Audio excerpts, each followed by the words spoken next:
Good morning or good evening or afternoon, wherever you are located today. My name is John Miller. I do marketing for Lead2Goals, and I wanted to welcome you to today's presentation on business and professional communications.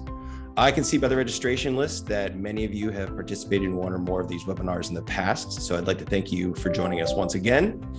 For those of you joining for the first time, I wanted to take a quick minute to introduce our presenter today, Scott DeLong. He is the founder of Lead2Goals. He has been an entrepreneur all of his life. He started his first business at 16, and then as he went through his career, successfully built, sold, and exited 2 other businesses. They were all bootstrap organizations, as in they started with no funding coming in from investors, built from the ground up. It definitely a challenging and interesting experience that Scott taps every day to give presentations like this. He also holds a doctorate in leadership studies, so that combined with his business experience provides him with a unique combination of theoretical knowledge and practice application. His passion 100% lies in helping companies work with their executives to rid themselves of some outdated management styles and to understand and appreciate and master a leader's mindset. So with that being said, I'd like to take this opportunity to introduce Scott DeLong. Well, thank you everybody for showing up. I appreciate this, and I hope that you find enough value in the content that it stimulates some thought and some interest. With that, there's a few things that I'd like to invite you to do. And as we get to it, I want you to ask questions. What we found is that these webinars, I mean, they're one-sided, it's a lecture. And while there's some of that, I get it, it's much more beneficial to everybody else in the room if you ask questions that are happening to you right now. In fact, very specific questions are okay. Well, the presentation is meant to be a general overview. We teach a course in this, business and professional communications, and we have a few workshops that are based on it as well. So what you're going to get in this 40, 50 minutes that we're together is an overview of what that looks like. But if you have any very specific questions, things that are happening right now, or just major concerns, go ahead and ask them, and we'll answer those towards the end of the presentation. So write them down as we go, and or put them in the chat bar, and John will kind of formulate those things and ask. And if you want to raise your hand, raise your hand. Let's get to this. So business and professional communications. So we teach a lot of communications, and a lot of it's general communications, but this is in the office or in the professional environment. And what I want to say is that this is the main theme throughout everything that I do, is that communication is not what you say, but it is what they hear and interpret. So what does that mean? Is that we all come from different places and different points of view and different backgrounds and different whatever that is. And we need to be presenting to the audience that's there. And whoever that is, whether it's a one-on-one or a small group or even in a large presentation, is to understand the audience is a major component on this and what it is that they're looking to hear. Certainly your message matters, but it matters in a way that it's interpreted by the people that are listening. An example I like to give is that if I'm traveling and I'm in Germany and I want to order food, right? If I just start saying, "Hey, I want a ham and cheese sandwich," are they going to get it? And am I going to get the ham and cheese sandwich, or are they going to get whatever they think that I was ordering? So what I've learned to do, since I don't speak German, is I point at the menu and I'll say, "I'll take one of these," right? So in a language that they understand, and whether that's in, for instance, a lot of people use acronyms because assuming everybody on the call is going to be understanding those acronyms, and frankly, they just don't. So now we're talking over people's head. And like most people, they're not going to ask the questions that need to be asked. So I'm hoping that this group does as we get there. So communication is not what I say, but it's what you hear and interpret. So the important thing is when you're understanding this, is try to frame who needs the information. And it doesn't matter if it's written, oral, nonverbal, whatever communication we're talking about. Who needs the information? What is the purpose? What is your purpose for delivering that information? Why is it important? Simon Sinek talks about understanding your why. And I think that it comes down into any presentation as well, not just your big why, but why is this that I'm talking about important right now? And then the last thing is a what will be effective. And again, that's speaking to the who. What do I need to say, and how are they going to be able to get that is what's important. And again, whether written or oral, doesn't matter. So what we're going to cover today is written communication, some verbal communication, some non-verbal communication, which body language and reading faces and that sort of thing, and then some special topics. So on the written communication. In the business world today, email tends to be the number one way that people are communicating. It's easy, it's fast, it's whatever it is, it's safer, or you believe it's safer. And so I'd like to talk a lot about emails here and the purpose for them and when to use them and when not to use them. So my general philosophy is this: emails are good for two things: very specific, non-controversial, and non-time sensitive information. That's one. What do I mean by that? Let's say John needs to know, change some colors in my logos, and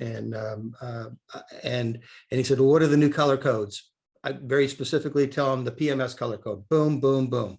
Right? There's no controversy in that. It's very specific, and it's not time sensitive. So an email is good for something like that. The other thing that it's good for is memorializing conversations. So we teach something called the communication hierarchy. And what that suggests is that the more potential for conflict being described as just a difference of opinion. Doesn't have to be a war, doesn't have to be a fight, doesn't have to be a battle. A difference of opinion can turn into what I'm going to call a conflict. The greater the chance for conflict, the higher up this communication ladder that you need to go. Top of the ladder is face-to-face. Nothing better than face-to-face communication in my view. Below that would be what we're doing right now, Zoom or WebEx or Teams, some video conferencing. And why is that better than just a phone call? Well, because you can see what's on my face. You can see me reacting to things as you're speaking. You can see some of the reactions. We'll get into a little bit later. Below that, if you can't do face-to-face, and if you can't do a Zoom call, then a phone call is next. So now we're down 3 levels in the communication before we even get to emails. Emails is below a phone call. One of the things I say all the time is that if you're going to have any potential for conflict, pick up the phone. Or if you're in a local situation, walk down the hall and talk to somebody. The higher up you can go to that in that communication ladder, the easier it's going to be able to solve the potential conflict. People send emails constantly about things that they shouldn't send them for. Challenging people, arguing with people, and all that does is escalate the conflict rather than solve the issues. Because here's the thing about emails. We tend to read them with a negative bias, a negative slant. So if you wrote something positive, I'd probably see that as neutral. If you wrote something neutral, I'd probably read that as a negative slant. And if you wrote something negative or all caps or yelling at me, I know exactly what you mean there, right? It's going to be worse than what you intended. So if we intend positive communication, sending anything in email is going to be taken one step down at least in how the viewer or the reader is going to interpret that. So a couple of things that I really like to suggest is that emails are great to memorialize a conversation. I do believe in emails. I don't say get rid of them, but if I have an issue that I need to talk to somebody about, pick up the phone, have the conversation about that thing, and don't just stop there. What I suggest is going back and memorializing that conversation with an email. Why? Because it does provide a record. It provides a written record of what you've talked about. People's memories fade. I've had several conversations with people, and they say, or I say, oh gosh, I didn't remember that I was supposed to do that. Right? So we're going to have some conversation. We're going to solve some conflict. We're going to put some tasks out there. We have that in a phone call or a face-to-face communication, but then memorialize that with the email. So John, you said you've agreed to do these following things by this time and this date. And if he doesn't respond, right, and said, whoa, whoa, whoa, you misinterpreted that, then that is the written record of the thing that we talked about. So you can always go back to that. So memorializing a conversation. So some of the other things that people do I'm going to say wrong. I hate to say that, but I'm going to say wrong, is that people send emails about everything to everybody. How many emails are in your inbox right now that are a waste of your time? You were copied on it because someone was covering their ass. And that's really why they're sending it, right? They're just sending the information to cover themselves, and has nothing to do with you, nothing to do with anything that you have to do with. And so therefore you hit delete or you ignore it or just go through, and it clouds your email inbox. And then the things that you need to write or that you need from people sometimes can get missed because they make the false assumption that it didn't matter to them. Right? So pare down that list. So we have a policy in our organization that if you are on the two, if I'm sending an email out to you and you are on the to line, I expect something from you, a reply, some tasks, something else. If you're on the CC line, I do not expect a reply. In fact, I don't even want a reply from you, meaning it's there because you need to know. It's information that you're going to need to know, but it's not for you to act upon at this point. It's just kind of a for your information gig. And then there's the BCC line. Anyone use the BCC line? I say don't. Stop it right now. The BCC line in my world, and the way that I think about communication and talk to people, is it is subversive.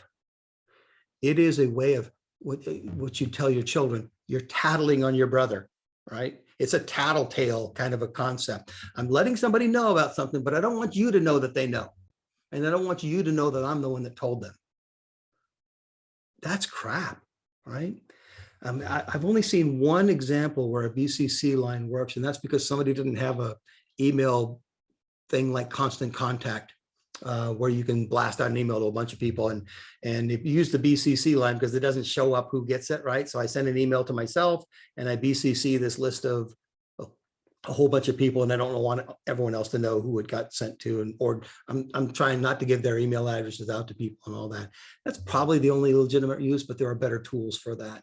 So I'm going to suggest right now, don't use the BCC line. It's subversive. If you get that in your mind, I think you'll be better off. Okay, so what makes a good email? I mean, the first thing is send it to people that matter. Back to know your audience, right? We talked about that at the beginning, knowing the audience. Who needs to know this information? A compelling subject line. So often I've seen emails ignored because the subject line is what gets read. And if it doesn't sound interesting, it doesn't sound important, it sounds like it's a sales thing that I don't want to see, boom, it goes right to delete. So a compelling subject line that is consistent with the message that you're trying to deliver within that email. Hey, I need a response this afternoon, whatever the compelling line is going to be, something that's going to get someone's attention to the people that you want their attention being given to. Your opening sentence matters as well. I mean, in the age of Instagram and TikTok and all the fast social media, the attention span that you have with most people right now is about 9 seconds. So you better get their attention with the subject line and the first line of the email that you're writing to those. Things that I'm going to ask you to be conscious about is your tone. Remember, we said that earlier that people read things with a negative bias. So be cautious of your tone, and knowing that your tone is going to be interpreted one step below how you mean it. So be aware of your tone. I want you to be concise with that. An email should not be long. I've written emails before where I thought I would send it to somebody and give them all the information that they need, right? And come to find out they didn't read it because it was going to take them a minute and a half to read it because it was so long. It was 300 words or so, right? And people ignore those as well. So if it's important, have a phone call, memorialize with that. And that gets to the next point, and format it so that it's easy to read. Give you a couple examples. I like to use bullet points on points that are important. Boom, boom, boom, right? Just kind of like what you're going to see here on the PowerPoint presentation, using some bullet points and then talking about things later. The other thing is that if I'm giving assignments, if I have 4 or 5 people on the to line because they're all involved in some way, I'm going to put the at sign and then Joe, I need you to do this. At Mary, I need you to do this. Whatever the message that you're looking for them to be. And some white space, be very clear so that it's not all just jumbled up. So the formatting becomes important. And then again, keep it short. But then the last thing is your calls to action. What are you wanting to have happen to this? A very clear call to action. We talk about this a lot in marketing and putting a landing page out, but there should be a really clear call to action. And again, your email should have that as well. Your call to action could be just read this and file it because we're going to be talking about this at the next meeting. That's fine. Or it could be, Jody, I need you to do this by Tuesday at 7 a.m. Whatever that call to action is going to be. The next thing we're going to talk about, and we're going to do a lot quicker than emails. Email, I spend a lot of time on emails because I think it is the most misused form of communication in today's world. Text might be getting close to that, but email has been the business go-to. Reports.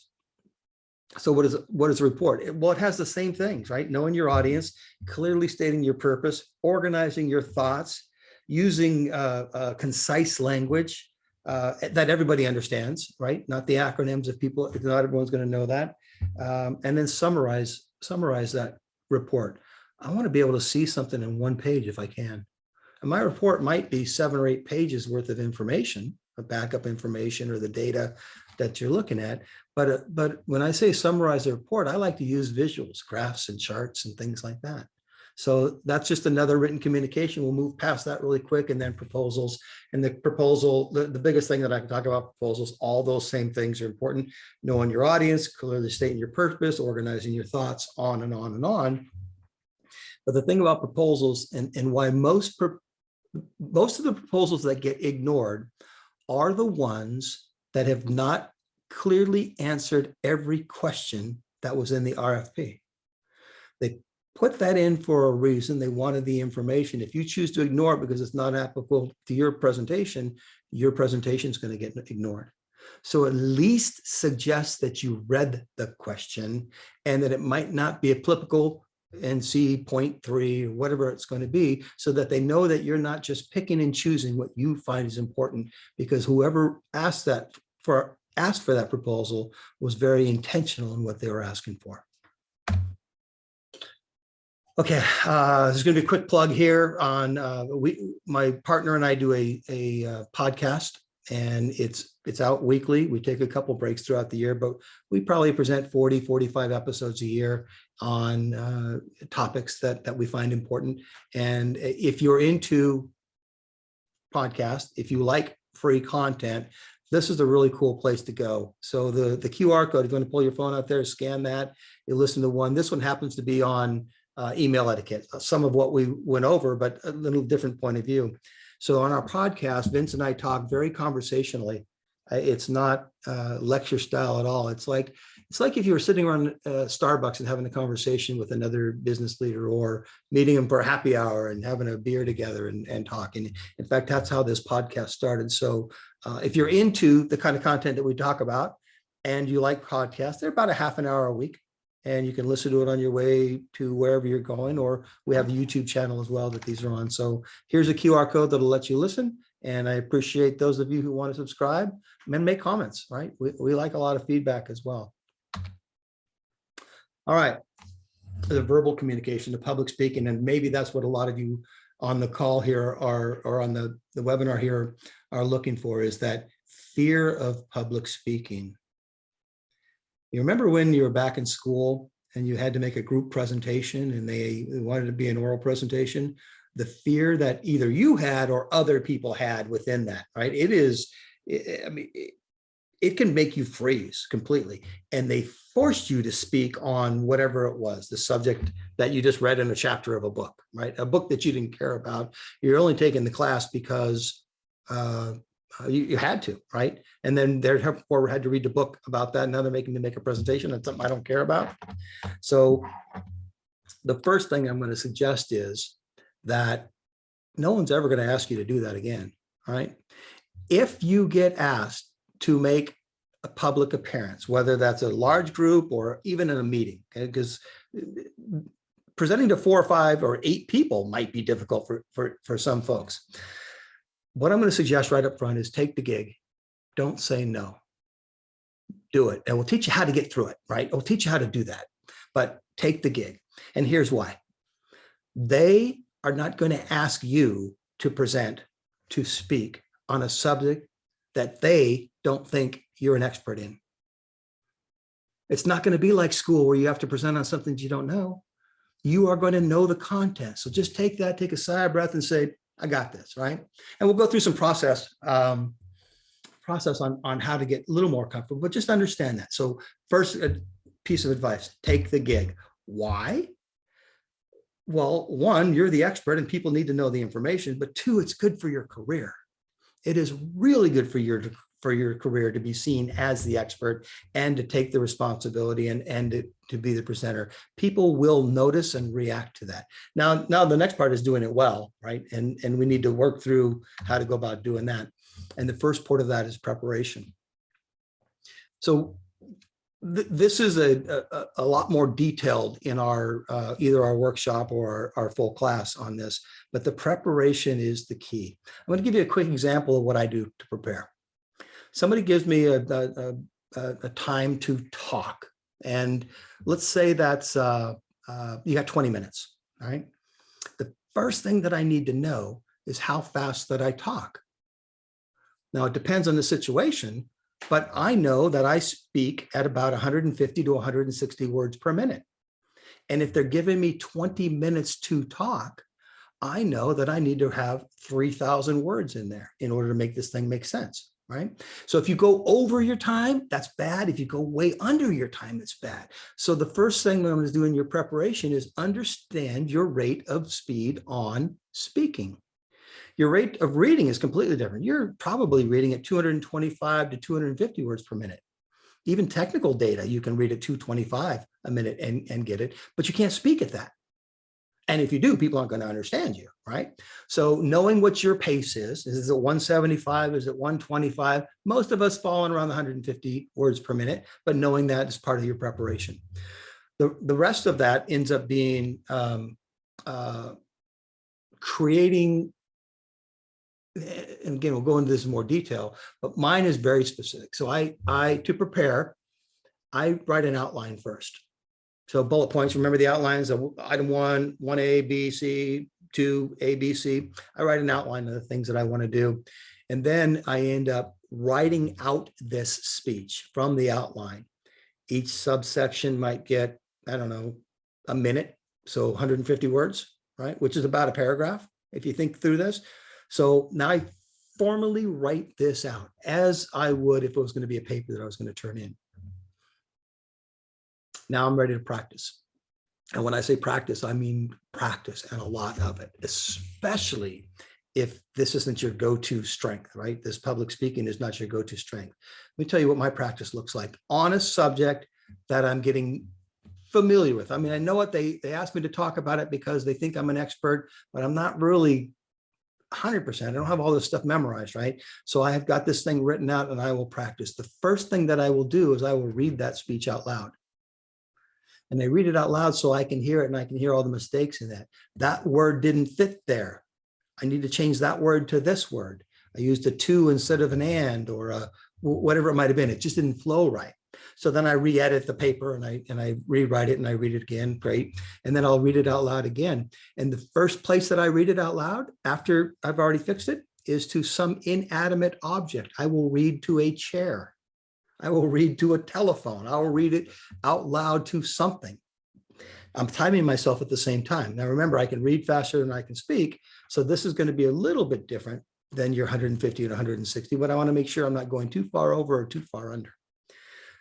Once I'm comfortable that I know this a little bit, and I might read it to somebody that I care about, somebody that's going to be honest with me and critique me, but also be this loving person that's going to say, you know, that didn't quite hit it right. Why don't you think about something? So I'll read it out to somebody like that, and then I'll rewrite it. The next thing that I do is that I go back in my practice, I go back and I rewrite my outline if need be. Now, I've said this speech enough times. I've read it, I've written it again, I've read it again. I've talked to a chair, I've talked to a person, I've talked to maybe a couple people on this speech, and I'm pretty comfortable with the content. So the next thing that I'll do is I'll start practicing without the paper. I'm not memorizing it and I'm not reading it. So somewhere in between that. So here's one of the keys on the reason I want to do that is because, again, I'm going to be a little more nervous because I don't have my paper. So I might talk a little faster, and I'm going to be talking maybe a little faster because I'm not having to stop and read it. But again, it gives me some timing and some practice. I'm not done yet. I'm practicing 3, 4, 5 times. I will then go back when I think I've got this and I've done pretty well with it.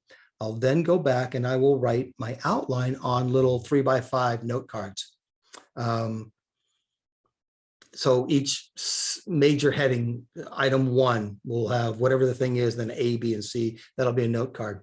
And the reason I'm doing that is because I believe that the physical act of writing these things down, not typing it on a computer, but physically writing it down will help my memory. Remember the order, the things that I want to talk about, and the order that I want to talk about them. There's something else that I do with these cue cards, or these 3x5 cards. I put them in my back pocket. Anyone ever hear the old statement, hey, I got that in my back pocket, right? So that's something I grew up with, and it makes sense to me. It's a comfort level. So I will go into a speech without notes, without papers, without anything, but I got them in my back pocket, and it's just a comfort zone for me. It works for me. So if that's something that might work for you, give it a try. But I've done that enough times that I'm ready to now present. And there's a lot to presenting that we'll get into more, but my presentation now is easy. I've done this 10, 15 times, and I'm pretty good at it, or I feel pretty good about it. I just make the presentation. So there's a couple things that I need to do during this presentation that most people don't talk about.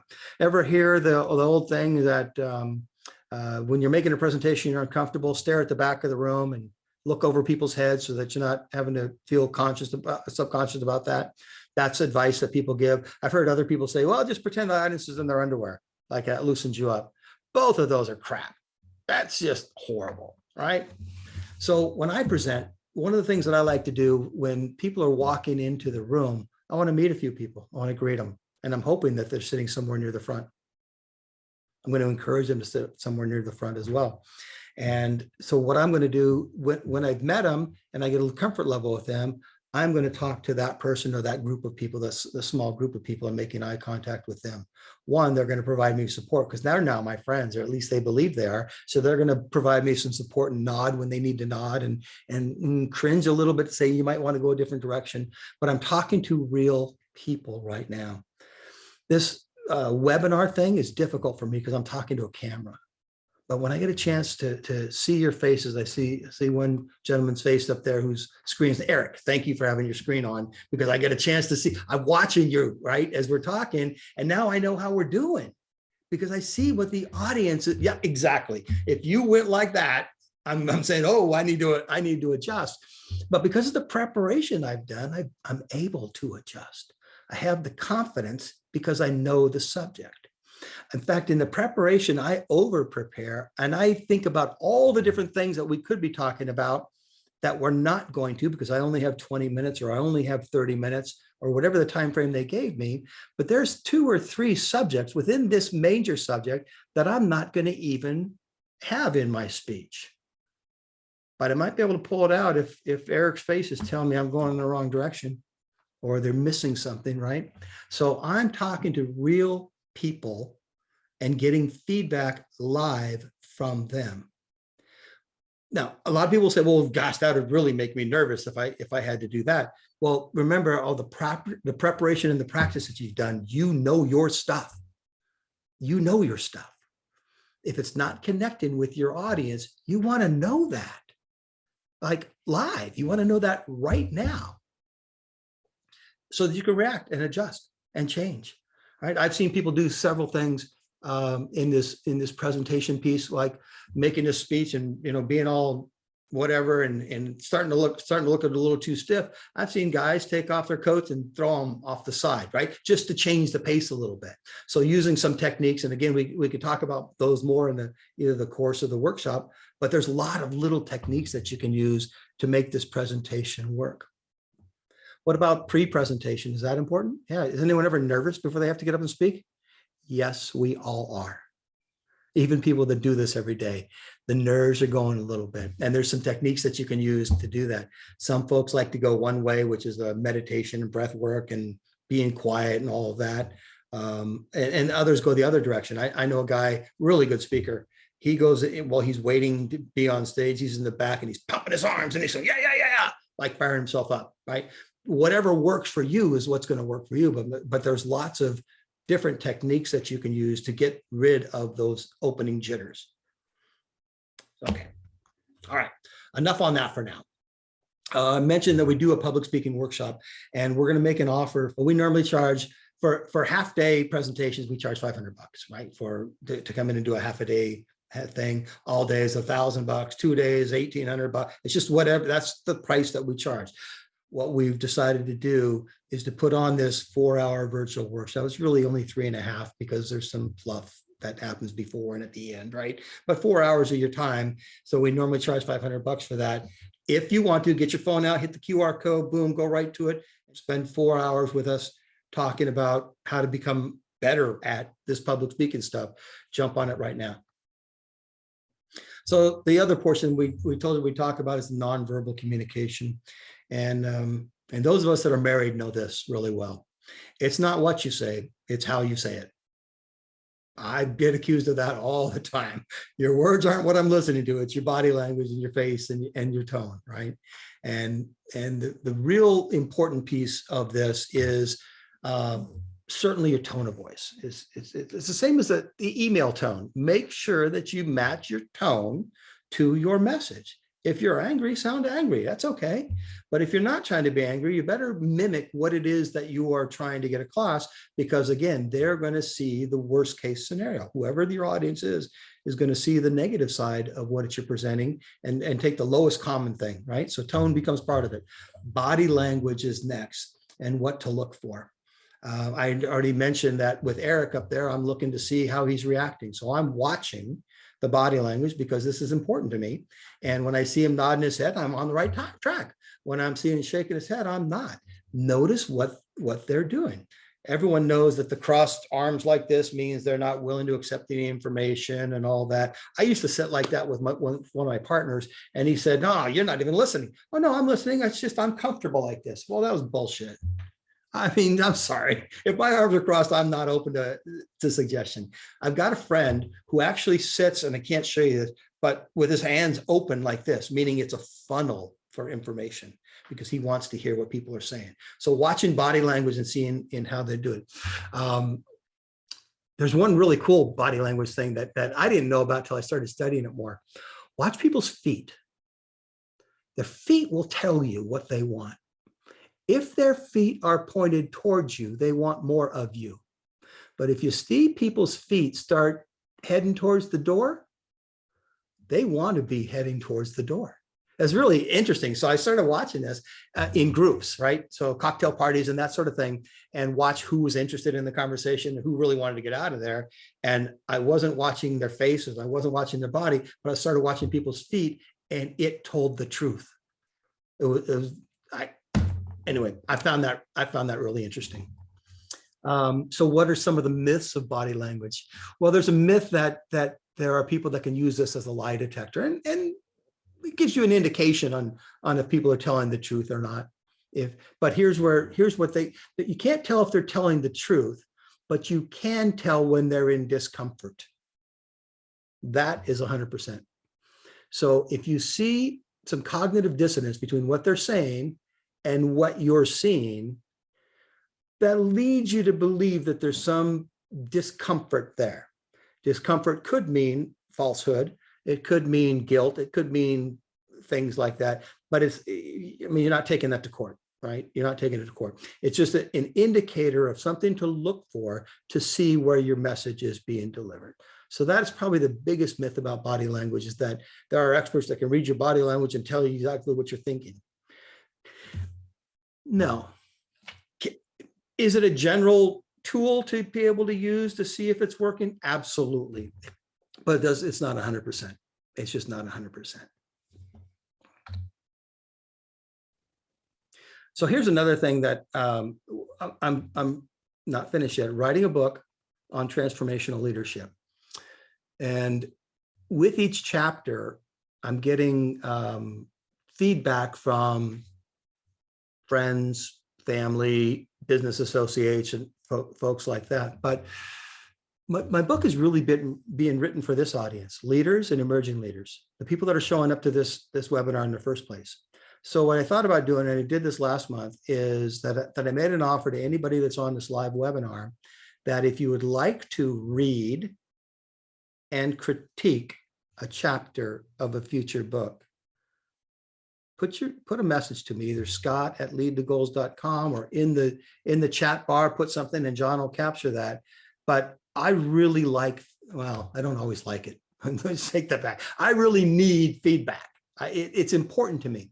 And when I say critique, I mean positive and negative. I don't want someone to just read and say, wow, that's wonderful, and move on, right? That's not what I'm looking for. So what I'm looking for is people to critique it and say, and not the grammar and the spelling. We've got editors for that. But I'm talking about the content. Did this resonate with you? What did you like? What didn't you like? What might be missing that you think would be important in that chapter? And I'd be happy to share that with anybody on this group, as long as you promise to read it and critique it.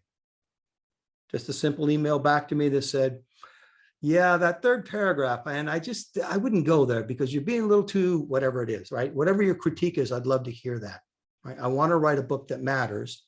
I think I am.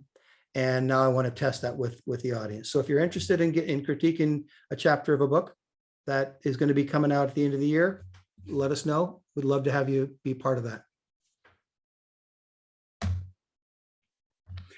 Told you we talk about special topics, Zoom being one of them. Had to learn how to do this. Wasn't very good, and I may not be good yet. I'm not sure. But I facilitate small groups, right? I do strategic planning events. I do teaching courses. I do that kind of stuff. And doing them on Zoom is difficult. Why? Well, out of the, 35 of you or so that are on right now, I can see one face, two faces. I can see John's as well, but I can see one face. And it is really difficult to know who's engaged, who's not engaged, who wants to say something but isn't when the camera's not on. So I'm going to suggest, and I'm not chastising anybody here. I get that on a webinar, but when you're holding a Zoom meeting, one of the things that I do is I require the video to be on. I want to see who's there, who's engaged, who's whatever. It also is an accountability thing too, although it's not meant to micromanage.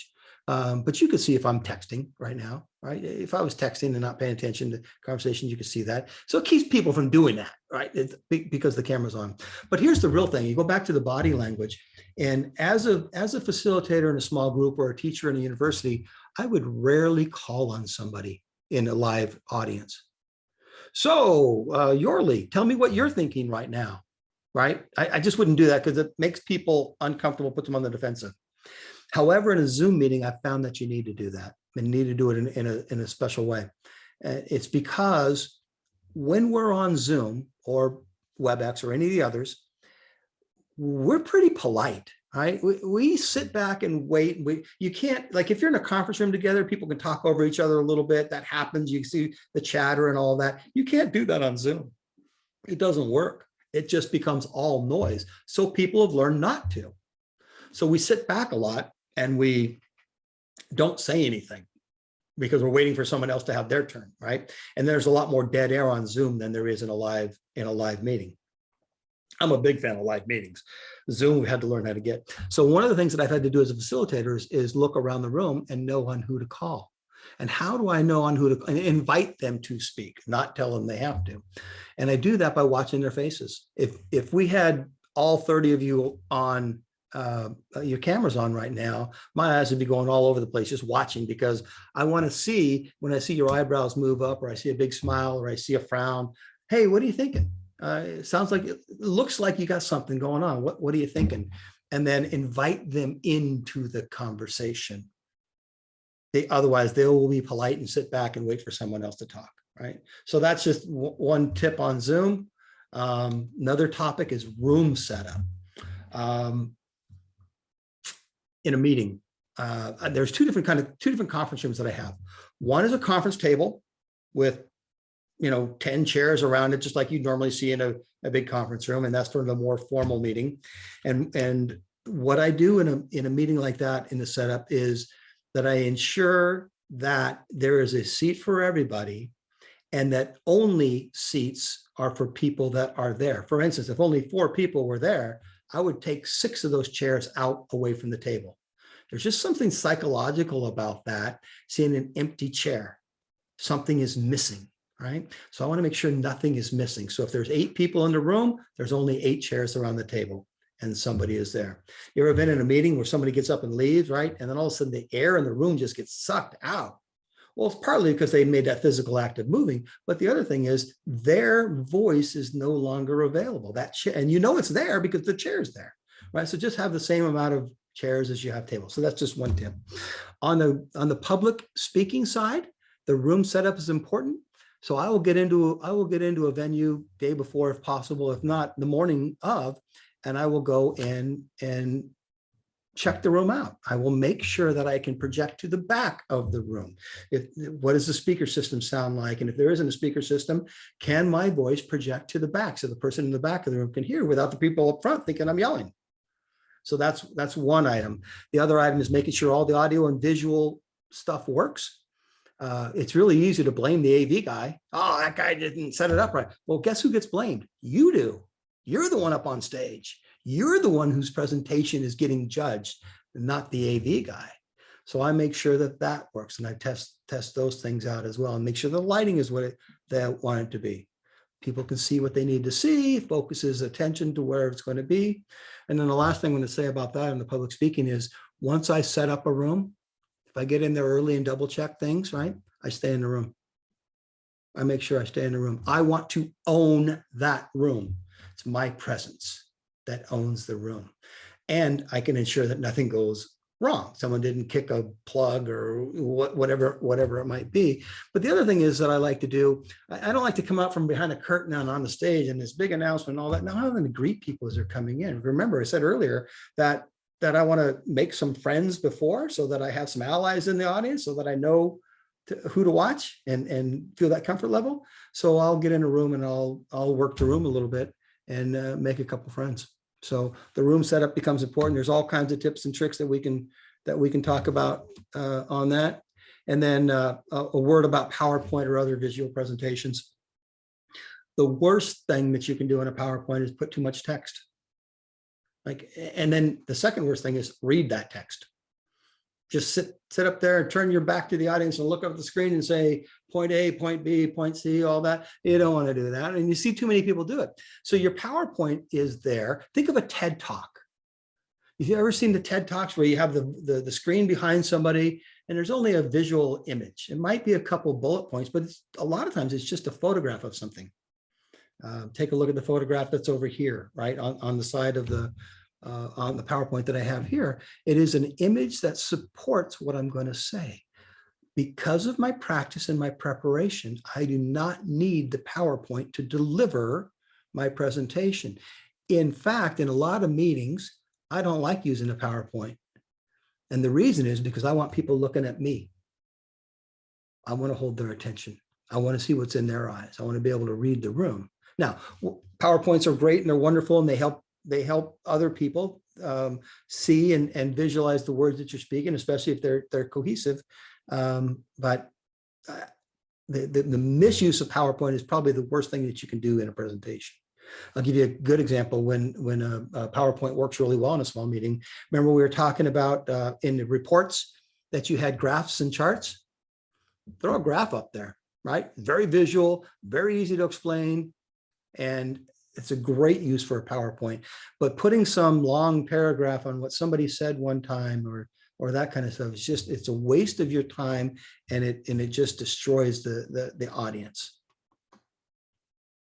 I mentioned that we have this course. It's and how our courses work, and what I really like about them is because we use what's called a reverse classroom. And the reverse classroom is that you become the teachers. I'll facilitate the conversation. I will get you the information that you need that I feel that needs to be delivered, right? People prepare for that. And then during the class, my whole job is ask questions and getting the conversation started. Otherwise, if I just lectured, you would only get my point of view. And if there's 8 people in a room, I guarantee you, we are smarter than me. I want to hear what folks have to say. And then the synergy that gets created, it's really a fantastic thing. So we do this in small groups, 8, 10 people, and it's really an incredible experience.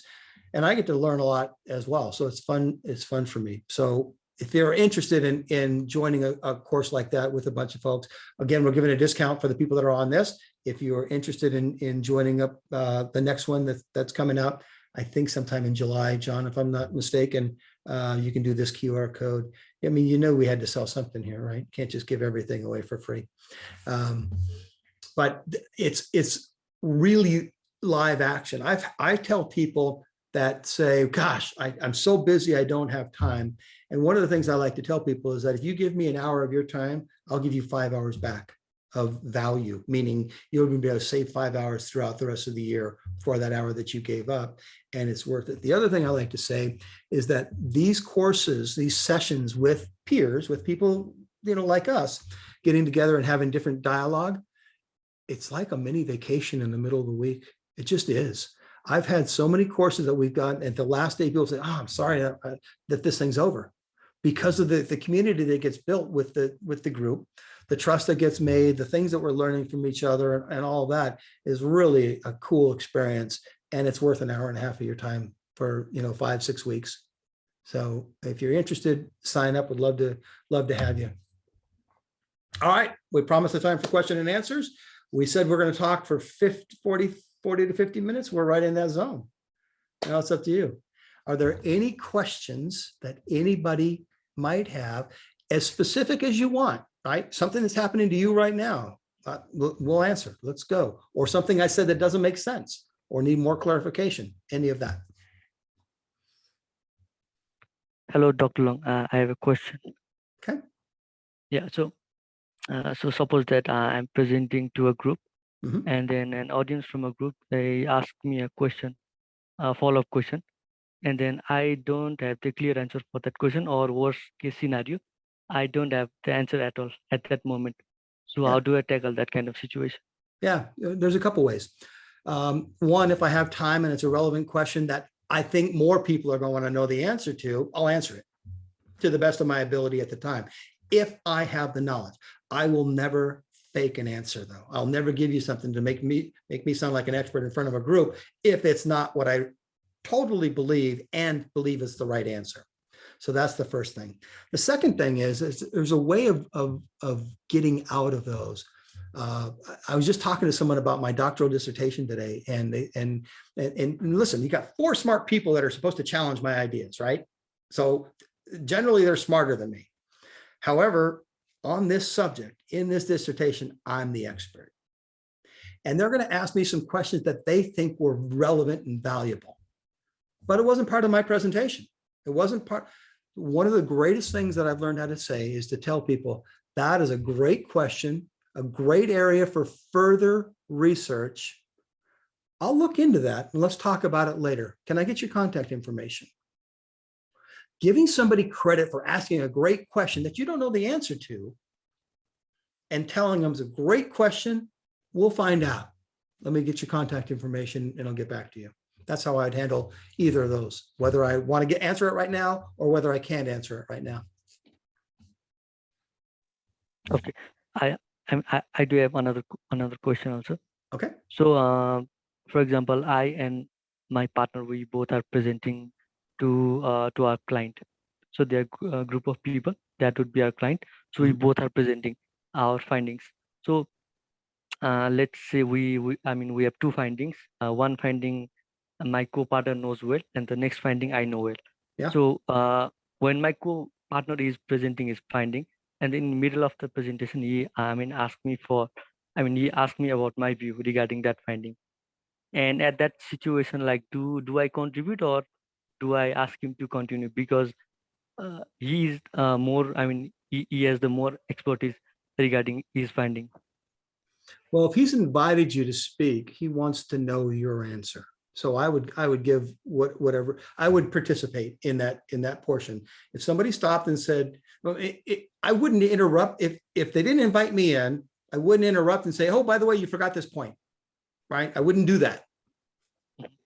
But what I would do is if somebody asked me for my opinion during, or my findings, or whatever it is that they're asking you, they generally want to know. He's not going to give up his time to you and defer to you unless he really wants to know the answer to the question. So I would answer that question. The more difficult question, I think, is what do you do when they're talking and you're standing there on stage with them, right? That's a more awkward, situation when you're standing there twiddling your thumbs or just waiting your turn. And there are techniques that you can use to make yourself less visible, but also not feeling awkward at the same time, or not looking awkward at the same time. A little bit of movement, but not a lot of movement is what I'd suggest, right? So what do you do with your hands is the next question when you're presenting. I talk with my hands, so that's really easy. A really cool tip that someone gave me one time was wonderful is when you're making a presentation by yourself and you're uncomfortable to figure out what to do with your hands, put something in your hand. That helps. And from time to time, switch hands with that. Walking through the thing, moving from here to here, not like this, not like going back and forth really quick, but just having something so it's a more natural, comfortable thing. Something is in my hand. Does it hang on my side? Does it sit up here? If you got something in your hand, you'll know what to do with that. So there's just some really cool techniques that you can use to avoid the awkwardness of being on stage with nothing to do, or being on stage and how do I present my body language? And again, we go in deeper in that into the 4 hours, 4-hour course. Hope those answers helped. Eric, I saw your hand up. Thank you. And then I think we've got Matthew B right after Eric. Okay. I can't hear you. You must be on mute. Hold on.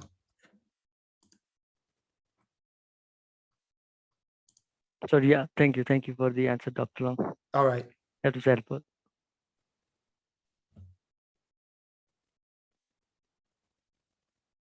Eric, I still can't hear you for some reason. I don't know why. Type in your question and John will answer it. Ask it. So Matthew, how about you? Hi, yes, Scott, can you hear me? Yes, I can. Oh, great. So thank you for your time. The presentation today was really great. Thank you. Can you give us an example of a tough situation you've encountered while doing presentations and how you overcame that situation? One of the, I don't know if this is really appropriate or answers it directly, but I remember one of the first times I was asked to speak. I played baseball at Brigham Young University. I'm not Mormon, but I played baseball at that university. And one of the things that the university, the baseball team did is when we were traveling around to different parts of the country playing, we would stop at local churches and they would, have dinner, or they would do some social activity. And the coaches asked me to speak on 20 minutes on, they didn't give me a topic, say, hey, can you talk to the group, right? This group of people that have a culture different than mine, that I don't really know what would be interesting to them. And here I am. Remember, I go through that practice and preparation piece. I tried to write like 4 or 5 times something out, and I couldn't even start. I didn't have a subject line. I didn't have anything, and I couldn't start. And here we are getting close, and we're driving up to this church venue right now, and I was going to be asked to speak at this thing. And I had nothing. So because it wasn't assigned a specific topic, and it was I'm going to call it a loving community, people that wanted me to speak, right? They invited me in and wanted me to speak. I just spoke from the heart. Very rarely do I do that, where I will just go unprepared and start talking. And I picked a subject that I knew a lot about, though, and spoke from my heart. The subject happened to be what it's like to be non-Mormon in a Mormon school. And my talk was only to the people that were looking at me. And the next sentence came out of my mouth came based on the responses that I was getting from the verbal or nonverbal clues that I was out there. So the answer to the question, God, I got another story. It was very young. I was probably 22 years old, just fresh out of college. And I got invited to a party from my wife's company. And it was filled with really smart guys, right? They're really, really smart guys. And we're in this, and when the party went together, and they were all different politically than I was as well. They were very democratic. And at that time, I was a very staunch Republican and thought that way. The law and order, right and wrong. I was very, very much like that. And the women separated to one side and the men separated to another part of the room, with women in the kitchen, the men in the living room, whatever it was. And I was so intimidated because these guys had so much more experience than me and didn't speak a language that I spoke. They were talking business and I was not yet a business person. And I remember it was down in Huntington Beach, California. I was just so ashamed of myself. I walked out of the building. I walked out of the house and I started walking down towards the beach. And excuse my language here, but I'm going to tell you exactly what happened. I got about a couple hundred yards away and I said to myself this, fuck it. I out loud, I said that to myself, turned around, went back in the room. And I turned the conversation into something I knew a lot about, a subject I was comfortable with. And they were happy to join in that conversation. So my point there is, talk about the things that you know, the things that you can defend, not be defensive, but the things that you have some support of. It happened to be, I was a baseball player, as I said. So I turned the conversation into baseball. I knew more than the rest of the people in the room about baseball. And it was a really easy conversation to have. And I'm in a group of men that were intimidating the heck out of me. These were grown men, 40 years old, and I'm 22, lots of business experience. I had none. Turned the conversation into something that I knew would interest them and that I knew a lot about. And from that point on, I've never been intimidated in a room again. Wow. Thank you. Seriously. Awesome. Thanks. Eric, there you are. My microphone on? There you go. Great. I want to thank you first, Scott. Great information. I'm learning a lot today. Thank you. On PowerPoint presentations, Yeah. have you ever used their feature where you actually put your live image directly onto the PowerPoint? So it looks just like we look like in a Zoom window, except your PowerPoint is here rolling. So I have not used that, and I'm going to tell you a funny reason why. I like to remember the way I used to look, not the way I currently look. So more images of me are not better than. So no, I haven't used that, but that's interesting. Well, later on, contact me. I'll show you. I've had tremendous success. The results are people saying it's just like you were right in front of us. And instead of having to look back at your screen and your little image, you're literally, this big on the screen. So that's great. Thank you again. I Great appreciate presentation. it. John, did you have anybody write in any questions? So we still got a couple more minutes. Oh, we're towards the end, but if there's any questions that anyone still has, I'm happy to stick around. No, I haven't had any other questions pop in at this point. Okay, great. Hey, well, it's been an hour. I really appreciate the attention and the feedback, and more feedback is better. So in the chat, if you want to put, I didn't like this, I did like this. I'm a lifelong learner, and I learn more from things I've done wrong than I've done right. So don't be afraid to hurt my feelings, because, if you're helping, right? I believe this.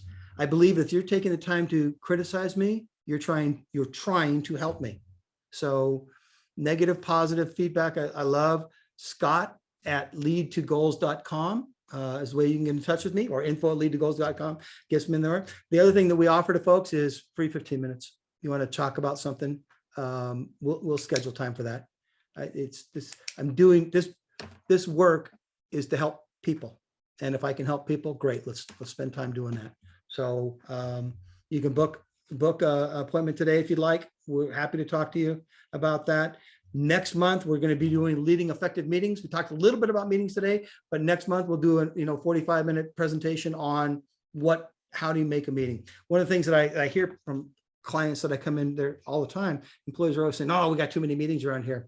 Come to find out, they don't have too many meetings, just that the meetings suck. So we've made this presentation on how to lead effective meetings, and it's really worthwhile. So sign up on LinkedIn or however you signed up for this one. And that's coming up in July, mid-July, July 19th. There you go. So happy to have you come to that one as well. And I just wanted to thank you. Don't forget the CEO podcast. It's fun. Vince does more, hard to believe, but Vince does more talking than I do. So good to hear another point of view, right? And I challenge him where I think I need to challenge him, and we end up having a good time. And we bring guests from time to time as well to get a different perspective. So if you like to tune into that, sign up for one of the courses, great. And if not, just come back next month and learn how to deal with an effective meeting. Thank you all. I appreciate your time.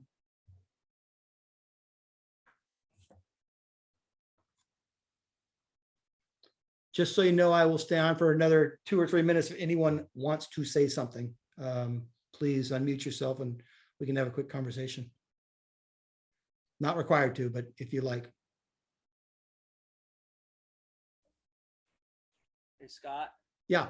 Hey, this is Paul Kesselman. I do a lot of public speaking, and the threat I always feel is from someone in the audience who wants to take over the presentation and thinks they know more than you do. So I just wanted to share a tip that I learned was to basically say, hey, there's 50, 100 other people here who also have questions, and I'll be more than happy to spend time with you after the presentation, but I'm only going to allow one question per person. And I learned that because from someone who was going to attend one of my meetings and point to someone else out in advance of the meeting and said, oh, okay, I know exactly how I'm going to handle this. So do you have any other tips on how to maybe do this a little bit more diplomatically than I might have?